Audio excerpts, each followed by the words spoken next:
In today's episode, we explore grocery store wars and I share my journey into the world of online grocery store shopping. Greg shares with us the progress he's made since finding the financial independence community, and Terry calls in a voicemail about some help with retirement planning. Welcome to the ultimate crowdsourced personal finance show. This is your Friday Roundup. You're listening to Choose FI Radio. The blueprint for financial independence lives here.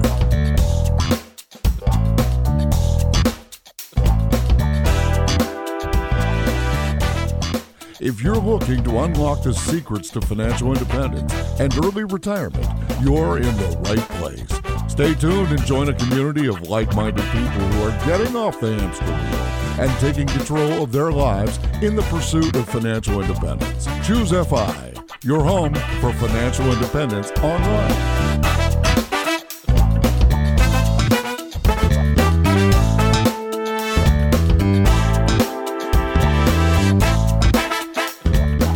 All right, super excited to dive into this past week's episode and discuss our takeaways with Chelsea Brennan from Smart Money Mamas. Both this idea of designing a future that you want to run towards regardless of the money, figuring out what is it that you actually value, and also the value of an emergency binder, something that probably was a blind spot for me, and it sounds like it was also a blind spot for my co-host. And to help me with this conversation, I have my co-host here. How you doing, Brad? Hey, Jonathan, I'm doing quite well. And yeah, Chelsea's story was phenomenal. I mean, to walk away from a job paying almost $500,000 plus this emergency binder, which has really added a lot of value to our lives. I mean, it's really an interesting story for sure.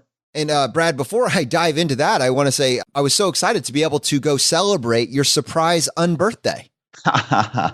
Yes, unbirthday is the perfect way to put it. I have a bit of a milestone birthday coming up this year. Got the big 40 coming up in July. I love how Laura knows that your spidey sense is so tuned that she just knew she would not be able to pull off a surprise birthday party for you in the same month as your actual birthday. Yeah. So she basically planned it 2.5 months early. Can we talk just about the depths that she went to sneak this one by you? Oh my God. Laura is amazing. I don't know how she pulled this off. I'm a bit of a detective. I'm not like a weirdo, but I just pick up on these little clues. So, I mean, she basically has been worried for probably about 3 months that I was going to catch a whiff of this party that she had planned so perfectly. Like even she knew I was the weak link too. She had to be like, Jonathan's going to screw this up for me. All of my efforts, Jonathan is going to blow this. Yes. You honestly, you were at the top of the list, especially since I had spent 3 days with you the week prior, dude, doing videos. It was in the vault, man. Totally in the vault. But yeah, no, it was an amazing party. 100% surprised. I've never had a surprise party before. And I mean, to say that I was just flummoxed, right, Jonathan? I mean, like the look on my face, it was just utter surprise. It was awesome. We were at Buskey's Cider, and I would say, Brad, there were at least like 30 friends and family members that all came there for that event. And yeah, I mean, I saw you walk in and just like the pure look of shock on your face was completely priceless. So it was an awesome time, man. And that was a pub that I hadn't been to before. And it was just a really cool event. And it's nice to see, like, it was a great family environment too. Board games everywhere, a Connect 4 the size of a wall, and just a really good time with some friends. So happy unbirthday, man. What does it feel like to have 40 hanging out in the, I guess it's not the rear view mirror at this point, but it will be soon. Yeah, it's crazy. It is crazy, but it's just a number. And obviously it's hard to be sad thinking about, oh, poor me, when I have this amazing life and, amazing friends around. So it's easy to get over this number that I've been somewhat dreading, but who cares, right? Well, let's go ahead and take a second. I've been wanting to share this all week. I have been diving into the world of online grocery shopping. Now, let me just say, we've talked about this on the show that Laura is the consummate meal prepper. I mean, one of the reasons that you and your family have been able to pull off $2 per person per meal is because of the amount of time that she puts into the preparation process. I mean, she has a plan. She doesn't deviate from the plan. And when she does, she knows the numbers. And so there's a system in place for that. And frankly, we're kind of like hindered by having you tell us how she does it, because you're mystified by it as well sometimes. It's borderline magic. Well, I am a systems person, and I have been looking for a way to replicate that for something that works for me. Like the idea of pouring through cookbooks and going through cooking magazines and that sort of thing like that. I live in a digital world and I need a digital process. And I had part of it pieced together, but my secret is that I actually historically have enjoyed going to the grocery store. In fact, it's something that my wife and I do together as maybe a way to get out of the house. So instead of going to Target, we just do our weekly grocery shopping together. But with a second child on the way and a 2-year-old, I can see how it's getting more difficult. There's more resistance to pulling that off. And also parallel to that, I realized that over time, the more time you spend in a grocery store, the more likely you are to deviate from your plan. For certain people, you just end up, oh, well, I also get this. Not everything that you purchase has to do with the meal that you actually have in mind. So that's just kind of background to this. And what I wanted to roll out for you is what I think is my new perfect system, perfectly streamlined going into this year. I love that's multiple perfects in one sentence, Jonathan. This better be darn good. So let's hear it. It is pretty good. Yeah, I got to say it is pretty good. All right, so let me start with the seed was planted when Refined by Fire, I think it was episode 119, mentioned to us that Instacart had changed his life. It was his favorite life hack. And so I started looking at Instacart as kind of a baseline, but I had kind of heard in the background that the way the models build up, so they don't charge you like a delivery fee per se if you're inside this membership model, but they charge you an annual fee. And then potentially there's a markup of like 30 to 40%. So you pay like an extra 30 cents per item that is picked. And so I was like, well, how will I do this price comparison? Because if I just go to Wegmans and I buy it in the store, I'm going to get one price. But the idea of spending 30% more to me just sounds a little bit suboptimal, just for the convenience of not having to do it myself. But having said that, it could balance out if you're buying stuff you don't need. Like when you go to the store, you make all these impulse decisions. Like I know people that save hundreds of dollars a month using Instacart just because they're only purchasing what's on their list. So that's the baseline, right? So I was like, all right, well, what else could I compare this to? And this is the part that's really interesting. Grocery stores have always relied on you not knowing what price something would be somewhere else. So usually there's almost like a loss leader mentality where they'll give you a few known items at a very low price, knowing that they'll make up for it in different areas. Amazon changed the game. They completely changed the game when they, started doing physical products that you would go into like a Best Buy or a retail location, and everybody would go check and see what it is on Amazon. I mean, that transformed the landscape, that level of price transparency. Jeff Bezos has been single-handedly given credit for suppressing inflation and even causing a small amount of deflation in some physical products. So that is coming. That is inevitable. It's coming to grocery stores. This is the incentive for grocery stores to push back. They don't want to do this, right? They know that the impulse shopping is baked into their business model, but they know if they don't start moving towards this digital landscape, they're just giving Amazon room to start encroaching on their business model because it's going to happen. All right, so that's kind of the framework for this. That's like my understanding for why I wanted to pursue it. I looked at Instacart and I said, all right, what could I compare this to? I had heard good things about Kroger. They have an alternate program called ClickList. It's the exact same prices that you get in the store, but they just charge you a $4.99 fee when you go to pick it up, or a, I guess, $12 fee to have it delivered. So, if you look at the model up front, you're like, well, I got to pay for it each time. But my compare and contrast on these, I basically picked out so here's my workflow. This is how it works. Go into Pinterest, find a recipe that you're excited about.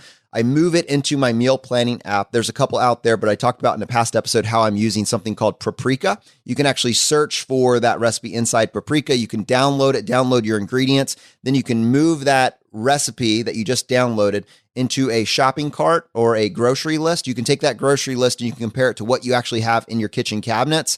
And so then you're checking off the stuff you don't need. And now you have a finely tuned list of what you do need. Now you take this finely tuned list of what you do need. And I did them side by side, one in ClickList, which is Kroger's, and the other in Instacart, which services places like Wegmans, Publix. There's a bunch of others. They do a bunch of grocery stores. So I just did them both. It was about 28 items, the dinners and lunches that I needed to make for that particular week. And what I came up with on Instacart for those same items, I came up with about $79.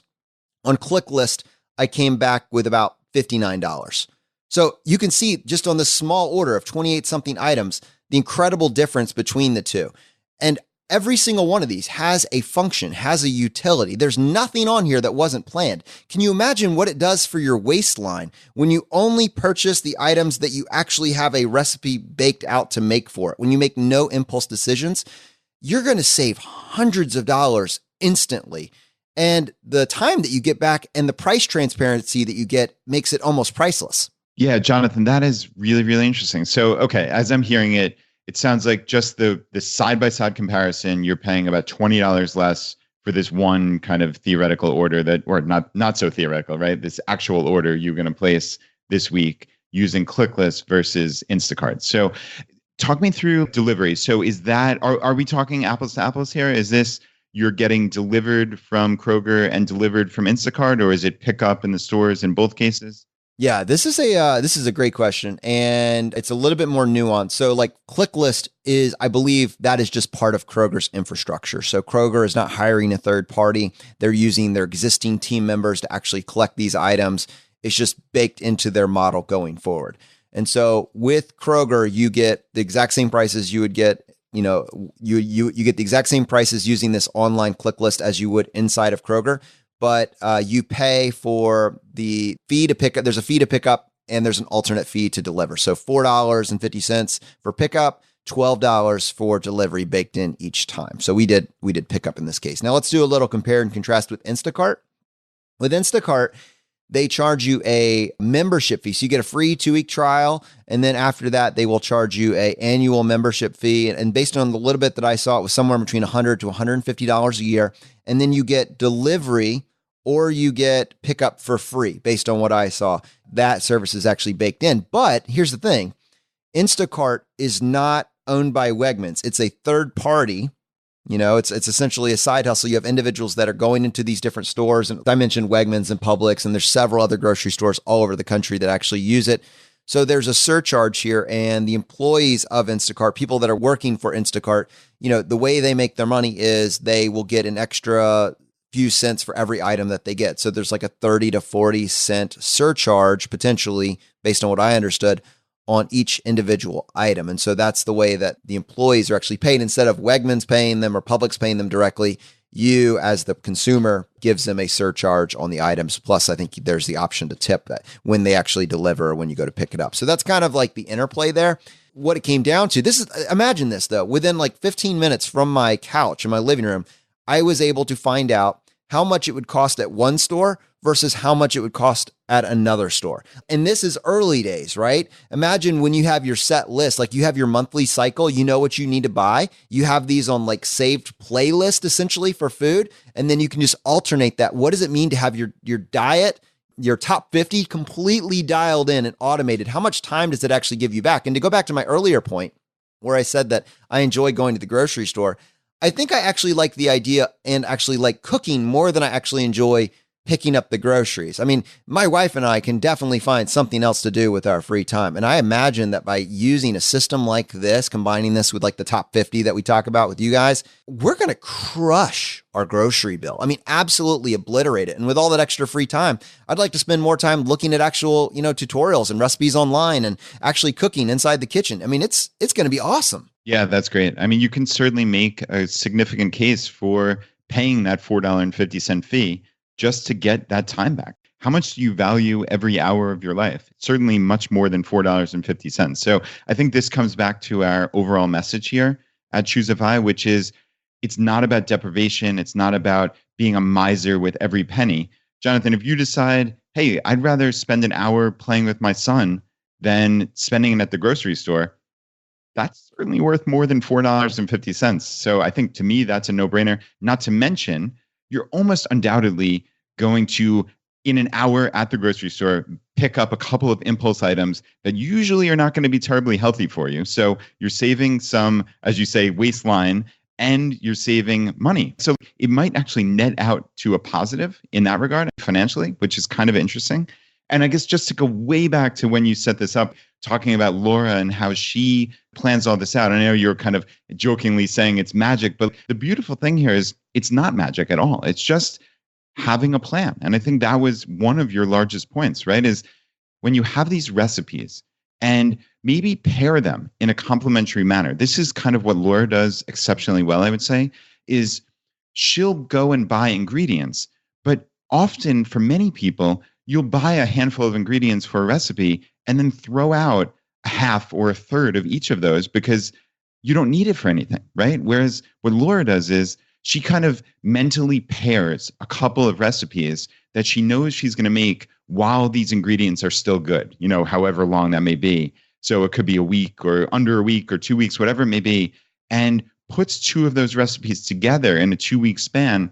So she's utilizing 100% or pretty darn close of those ingredients. So it really is those little things. It's just putting a little bit of time in.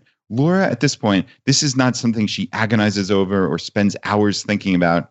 It's just having a system in place. And I think that was a word you used very aptly, Jonathan, is having a system in place that works for you. So if that means ClickList and you running by Kroger and picking this up in 2 minutes as opposed to taking an hour, okay, that's great. If it means meal planning, putting together complementary meals, that's fantastic too. It's having a plan and having a system. And you know what's funny about this, Brad? I actually went into this kind of challenge rooting for Instacart just because I get so excited about going to Wegmans. It's such a awesome grocery store and the prices really, really are good.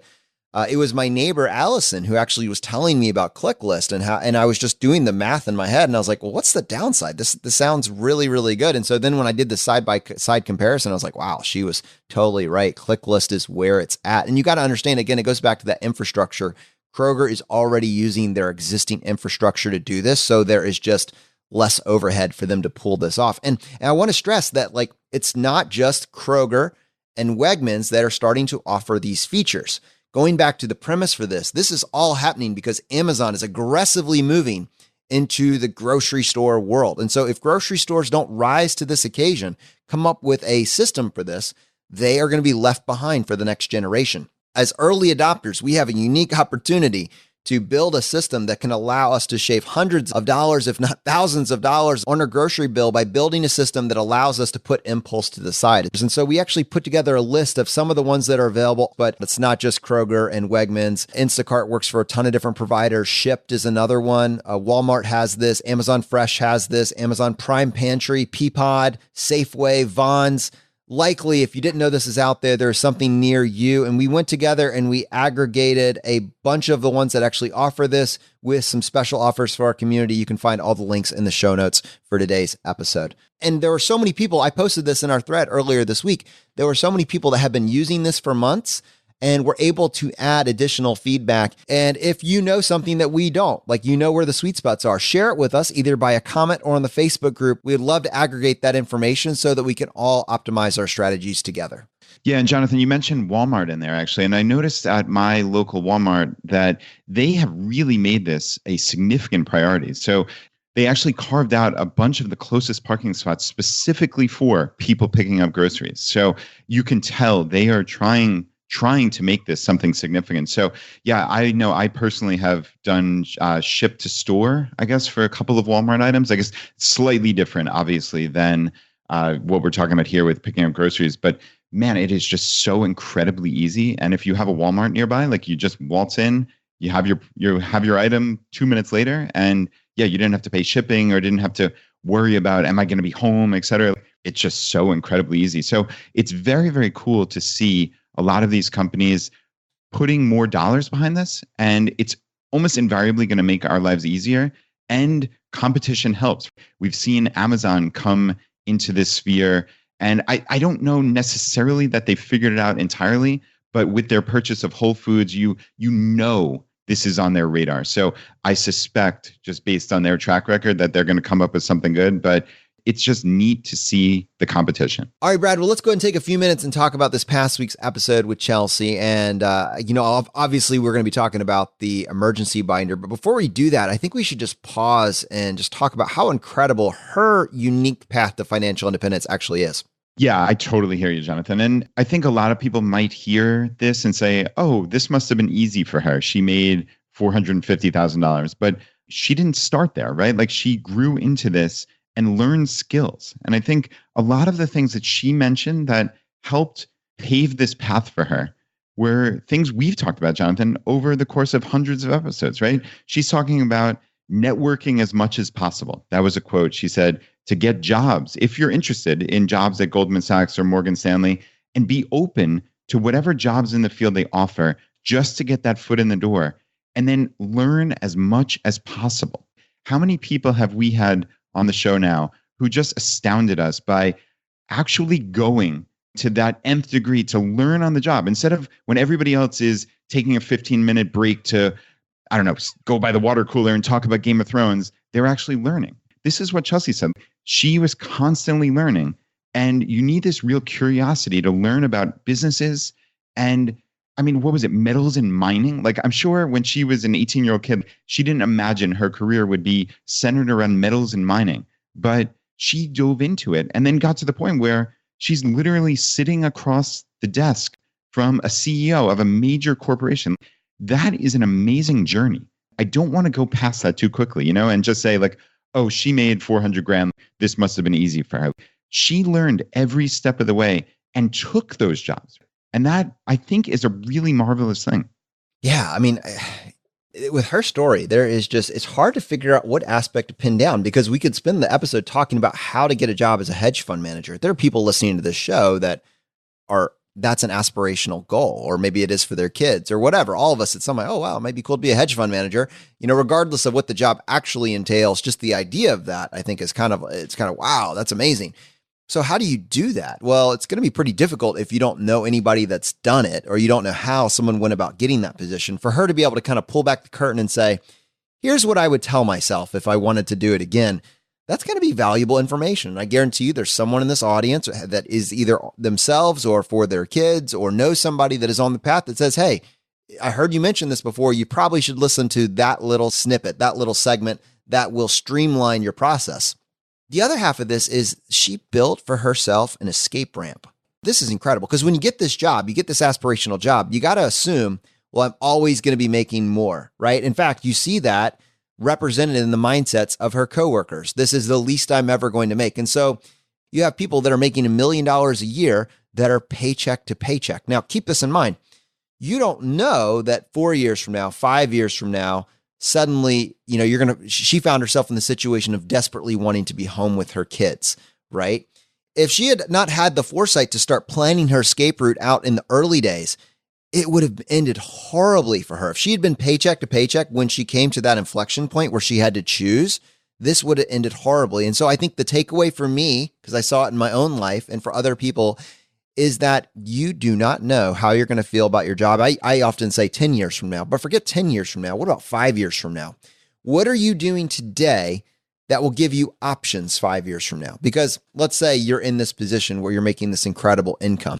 Money is not always the main driving factor. Some people say, hey, once I get to $450,000 a year, that's what I'm going to do forever. That's it. That's making it.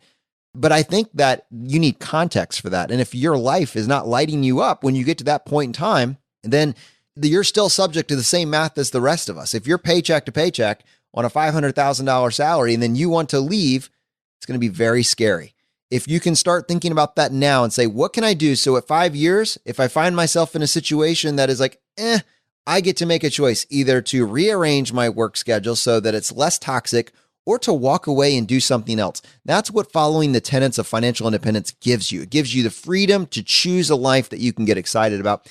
And then to see her with, frankly, a lot of, here's the thing. If you're making $15 an hour, $20 an hour, somewhere in that range, you likely can leave that job and pick up another job that pays that exact amount, right? Like in a different sector, in a different field. It's not difficult to replace a minimum wage job. If you're making $450,000 a year and you walk away from that, it's going to be very difficult to replace that, right, Brad? Yeah, no, you're absolutely right. And I mean, Chelsea was trying to accrue what we talk about here, right? Power and options. And that's what you get when you save money. It's really simple. I mean, to your point, if you're spending all your money, whether you're making $15 an hour or 500 grand a year, you have no options and you have no power because you have no space. You talk about that gap, Jonathan, between what you earn and what you spend. Your gap is zero. You have no net worth. If you make 500 grand, you might be income statement wealthy, right? Like you might make a lot of money, but are you truly wealthy if your net worth is zero? If you're spending money as quickly as it comes in, like it makes no sense to me. So, I mean, I think what's interesting and what I really took away, she talked about you get stuck in this bubble where even people in an industry like that think they aren't making enough. She said the reaction was visceral about this 7-figure earner who, quote, retired and that everybody was kind of like rolling their eyes saying he couldn't afford to retire. It just shows you how kind of relative income and net worth really are. People, they get caught up in these bubbles, and that is shocking to me. And Brad, I think the point to highlight is she actually does walk away. So knowing that it's risky, knowing that she's not going to be able to replicate that income, she walks away from it. But what is allowing her to do that is the fact that may not be at financial independence, but she has several years of expenses saved up. But she's essentially starting from scratch, zero income. And so what does she do? What I love is that she, although she is not getting this information from us, the information has been covered.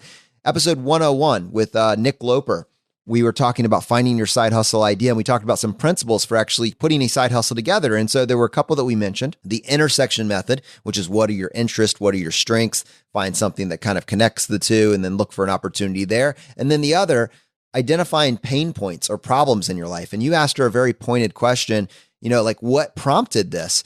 She was able to go into great detail about why this was a real problem in her life. And this product that she's developed was initially for herself and now is helping thousands of people develop their own emergency plan. And what was interesting is pointing out the nuance there that it's not necessarily for end of life, although it would encompass that. This is all the stuff that needs to happen long before your will is ever read. Yeah, you're absolutely right. And that I thought was cool, that it's both a combination of the finances, but this lifestyle, or even if you're not getting hit by a bus, kind of as she said, and you're just away on vacation and your kids get sick. Well, having the information on the kids' doctors and also having a medical power of attorney in this emergency binder, that's going to make a world of difference. Just putting this little bit of planning in. And I know you kind of harped, Jonathan, in a funny way about how long this document was, but it doesn't take that long to fill it out in the grand scheme of things, especially if you just dedicate yourself to it. Like she said, concentrate on maybe doing one little section a week. Even if it takes you a handful of weeks, 10 weeks, whatever it may be to do, well, then it's done. As opposed to looking at it as this gargantuan task of, oh my God, how am I going to fill out 100 plus pages? No, I mean, I've went through it and I know much of it doesn't even necessarily apply. Like I can kind of skip by a bunch of pages. So it didn't feel like, oh no, I've got to fill out a 100-page PDF. It was nothing like that. It actually became kind of fun, Jonathan. I'm doing something good for my family here by getting this on paper and thinking about these situations that obviously, I hope do not happen and do not come to pass. But if they do, my family will thank me and be so grateful for the time that I spent doing this. And obviously the time Laura spent doing this as well. And I think that just put me in a better place of just saying, this is really important. Yeah. So let's talk order of operations here, right? So first of all, most people came away from this that, all right, let's get a binder. Let's find out all the things that we don't know. Let's start creating a plan for our family. And then from there, it's going to become very apparent. If you haven't done this yet, you should create a will, right? And for some people, it's going to be a low cost or free option. For other people, it may actually be, getting a lawyer and having them button one up for you and give you a very solid estate plan. My big takeaway was get something done and don't let perfect be the enemy of done. You can always iterate and make it better with the next draft. And in fact, Brad, next week, we're actually going to be speaking with Mark Moss and having him unpack for us what a solid estate plan would actually encompass. And he makes a pretty compelling case for why you should have an attorney work with you on that. It's going to be an important conversation for our community. But she mentioned actually a free resource that's out there as well that I think is probably worth looking into for some people in our community just to get something, right? If it's holding you up that, hey, I just don't have $1,500 or $1,000 to go spend on an estate plan, having something is better than nothing. Because her point was, you think that this individual is going to get custody of your kids, but if you don't have anything documented, it'll probably just end up being the loudest person in the room. Most of us can immediately say, whoa, there should be a conversation around that. The next piece of that, and maybe simultaneous, is like that life insurance policy. Until you reach financial independence, if you have dependents and you have obligations, you need to make sure that there's something to cover the gap until you reach financial independence. And so that life insurance policy, in order to get life insurance policy, a term life insurance policy, you're going to need to get that physical done. So some people will bump up against that. So it may be, hey, if you haven't been to see the doctor in a decade, which is a separate issue, go get that physical done, right? And then you kind of are well on your way to getting this process in place. But I appreciated her kind of talking through that. It's so funny, Brad, sidebar here for just a second. But as I'm talking to you, I just got a message, a notification from Kroger saying our clickless pickup is ready today. I can pick up in between 12 and 1 p.m. And I realized, as I was going through all those things earlier, I mentioned that we had started with, we had some recipes that I had loaded into my meal planner, Paprika. I have those in front of me here. Just a quick sidebar for my sidebar. Here's what I got on the list. This is what the $59 encompassed. Oven roasted frozen broccoli, famous crispy potato casserole, spicy ground beef and butternut squash, creamy Dijon chicken, and Instant Pot chickpea tagine.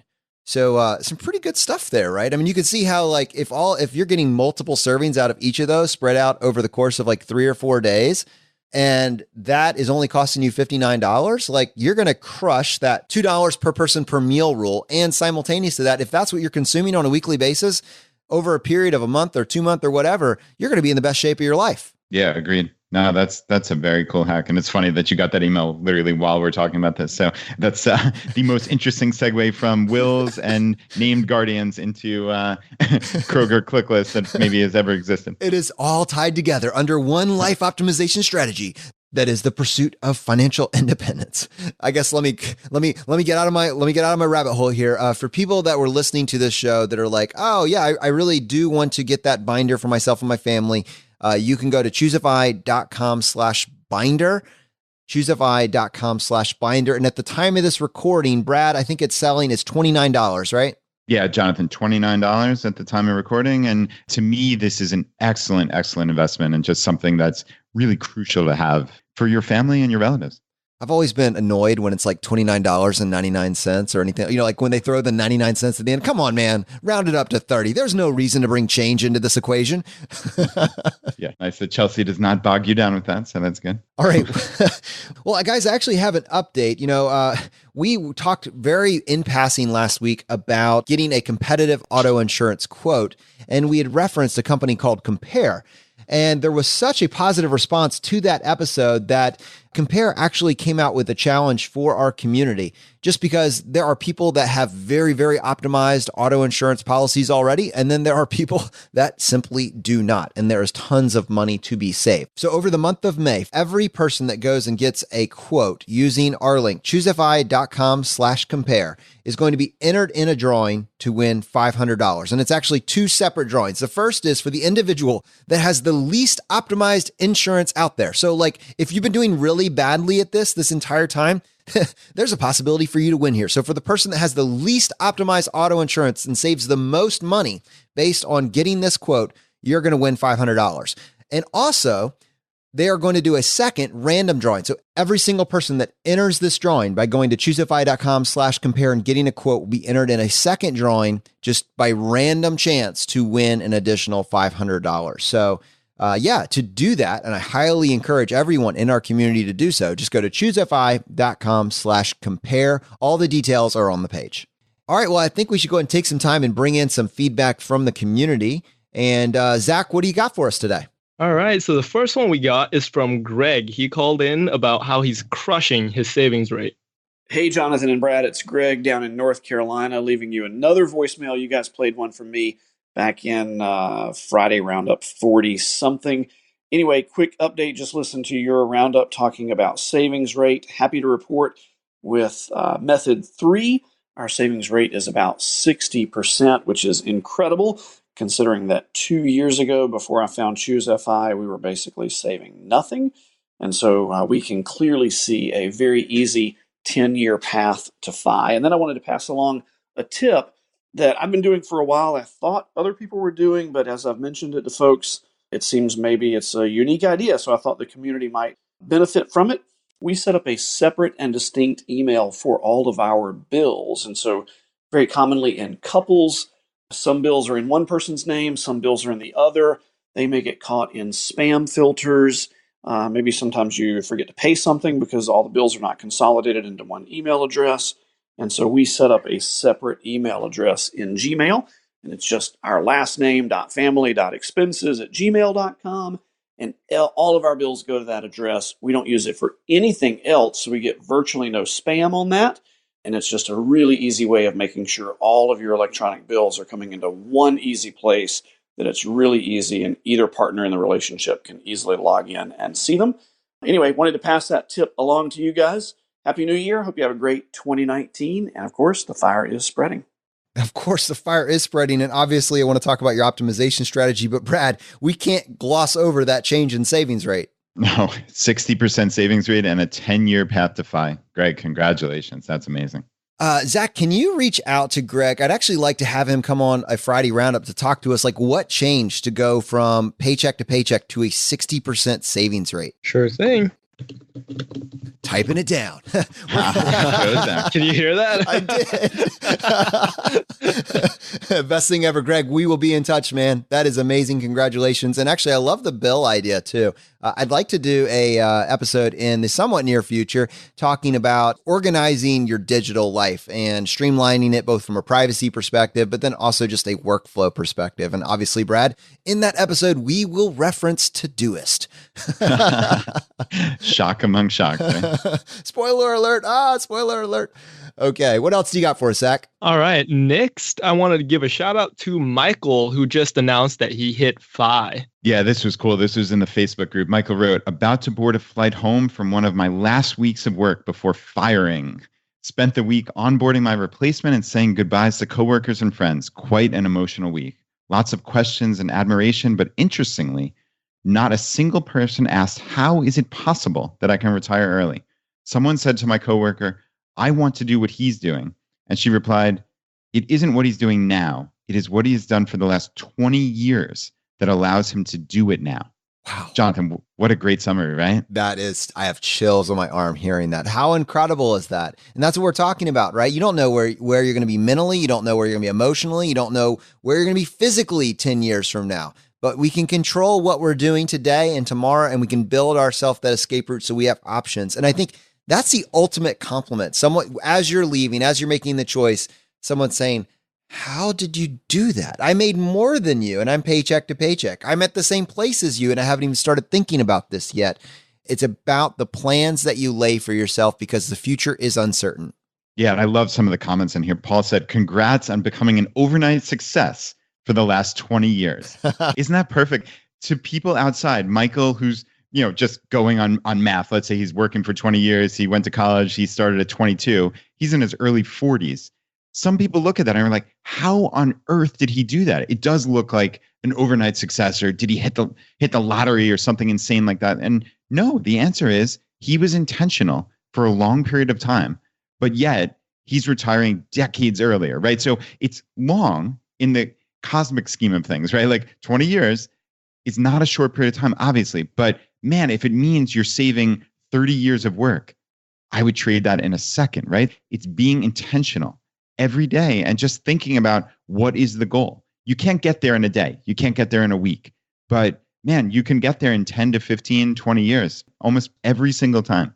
So a couple weeks ago, we did a question and answer session with Sean Mullaney, who writes over at FITaxGuy.com. And he tackled kind of a Hail Mary case study on, would it be possible for me to reach financial independence or just achieve a successful retirement if at the age of 60, I'm still essentially paycheck to paycheck? It was an incredibly actionable voicemail. And because of that, we're actually bringing Sean on periodically to tackle both accounting and retirement case studies going forward. And this is a question that we got from Terry. Hi, guys. My name is Terry, and I just started recently listening to your podcast, and I love them. I think you guys are great. I'm trying to kind of get all my ducks in a row here lined up for myself for my upcoming retirement and trying to make sure that I'm doing everything to maximize the most. I'm only into about 15 of your podcasts, so I have a long way to go. But everything I've heard so far sounds very interesting. My main question right now is that, like I said, I'll be retiring in a year.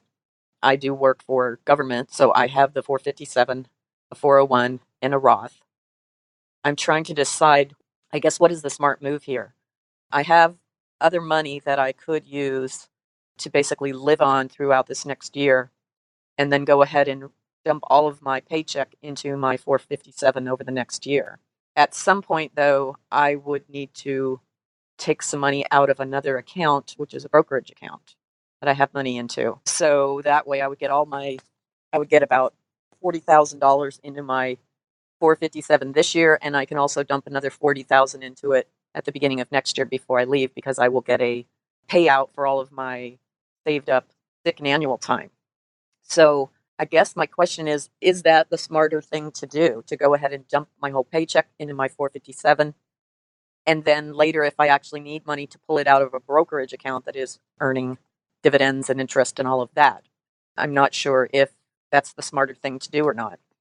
I'm also then thinking, of course, of slowly over the next few years, dumping my money from my 401, 457 into my Roth. Also, I don't know if I have the ability or not. I have to speak with my another person I have for where I'm putting my money in. If it's possible to start transferring that money this year before I retire, or do I have to wait until I'm actually fully retired from my job? Because my thinking is, if I dump my entire paycheck into my 457 this year, which is pre-taxed, I won't have to pay tax on it. But then I am able to this year to roll the same amount into my Roth IRA.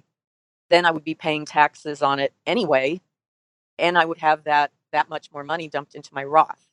I don't know if that's possible to do while I still have my job, because I haven't found out yet, or if that's even the smart thing to do.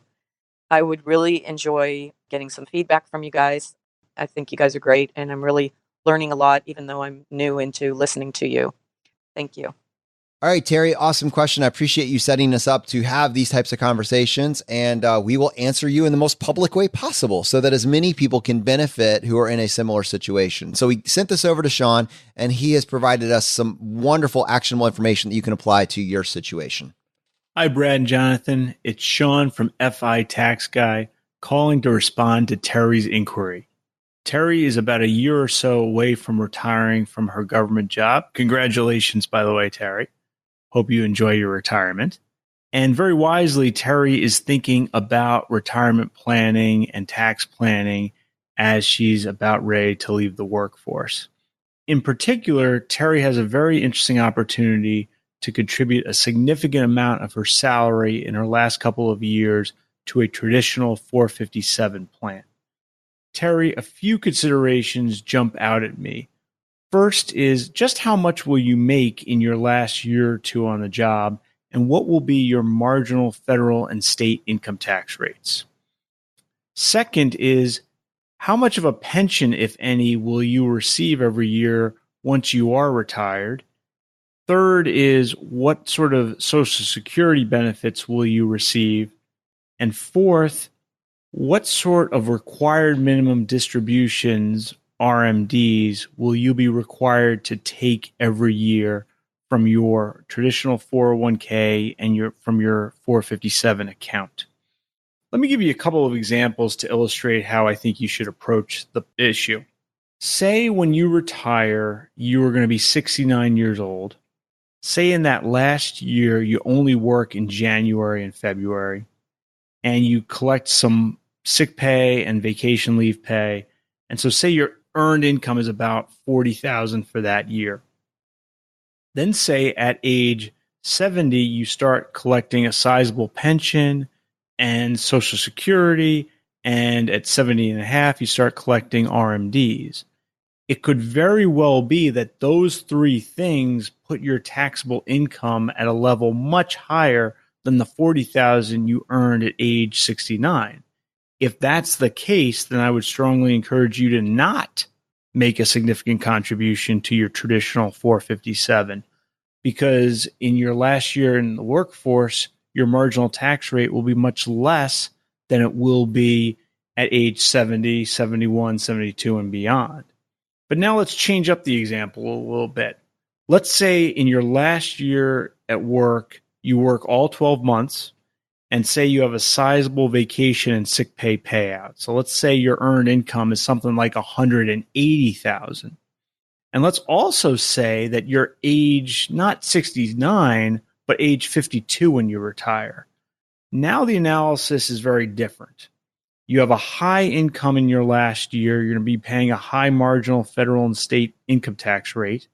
And you now have 16, 17, 18 years where you can slowly but surely convert small amounts from your traditional 457 into a Roth account, thus minimizing your RMDs. So that looks like taking a large tax deduction in your last year in the office, and then slowly creating some taxable income, but keeping your marginal tax rate low through modest Roth conversions, and then having much lower RMDs once you're 70 and a half. Two things I love about Terry's inquiry are, first, this issue around RMDs and using Roth conversions to get money out of traditional accounts before you hit age 70 and a half, so that your RMDs at age 70 and a half and beyond are much lower. I think that's a great issue, and it's great that, Terry, you're thinking about these sorts of things. And then the second thing I really liked about Terry's inquiry was her resistance to what I call the tyranny of tactics. She found this great idea, this great tactic, maximizing a traditional 457 through catch-up contributions, which anybody 50 or over can make to a 457, and then saying, well, wait a minute, that's great, but I'm not here to maximize my 457. I'm here to achieve financial independence and a tax-efficient retirement. So she said, look, great tactic, but let me run that through the filter of what's more important, and that's my goals, and make sure that great tactic aligns with my goals. So great job, Terry. And Terry, I hope you enjoy your retirement. Brad, when are we having Sean on the show, dude? This needs to happen soon. Yeah, well, we have him on the schedule. So yeah, I'm not sure exactly when it'll go live, but certainly in the next couple of months. And yeah, he is a real amazing resource. And just looking at Terry's question with this nuance, the answer is it ultimately depends. But Sean gave two great examples of your marginal tax rate if it's flipped. Now, Terry can look at that. And more importantly, the tens upon tens of thousands of people who are hearing this and saying, okay, maybe I can approach my own situation with that same nuance, right? And as Sean said, like, you can look at tactics and say, oh, it sounds amazing to max out your 457. But if the facts on the ground with your particular situation don't work with that, then you have to look at the larger picture of reaching financial independence. And he's saying doing it in the most tax efficient manner possible for you. That's the crucial part. So yeah, really appreciate Sean's voicemail. All right, well, let's just take a second and just talk about the local groups. For the people that are hearing this, the local groups and our community is really, this is the lifeblood of the show. There are a bunch of meetups going on this week, and there's actually two new Facebook groups that started this past week, one in Newcastle upon Tyne in the UK and one in Great Rapids, South Dakota. To find a local group near you, there are well over 200 local groups. Just go to choosefi.com/local and find your group today. Unfortunately, that is going to bring this episode to a close. Now, as you know, we like to finish every episode by doing a drawing for a copy of a book that we have found useful. Our own book is actually going live in October. If you want to put your pre-order in for that, you can just go to choosefi.com/book. Or if you want the chance to win a copy of it when it is released, you could also enter this drawing as well. Just go to choosefi.com/iTunes, follow the instructions there. Leave us a short written review. Send us an email to feedback@choosefi.com, letting us know that you left a review and what screen name you left it under. We give away one book for every 5 written reviews that we get, and we announce the winner on the Friday Roundup. And Brad, how many winners do we have today? All right, Jonathan, we have 2 winners today. And the first winner is Emily. And Emily called this an upbeat and life-changing podcast, financially and personally. My husband and I are so happy to have found Choosefi and the FIRE movement. Even though we've always thought about money, we didn't always track as we should. We were taught that you have your credit cards paid in full, but it's okay to have a car payment and student loans. Well, we are diverting from the path that most are on and will be debt-free, minus our mortgage, by the end of 2020. Each day, it is so exciting to learn more about finances and to strive towards our financial and personal goals.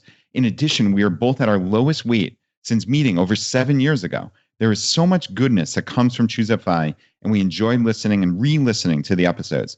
Keep up the great work. The fire is spreading. And P.S. Congratulations on the book. Awesome. And selfishly, can I just say, I'm pretty sure I met Emily and her husband at a wedding that my wife and I attended. And, you know, I've told you in the past, I've kind of belabored the point that I have trouble really talking about this with anybody in my actual real life, right? Which is kind of one of the premises for the show, to find other people that were interested in this.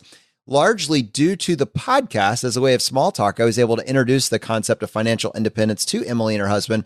And then she consistently followed up with me almost like week after week, month after month with an additional question.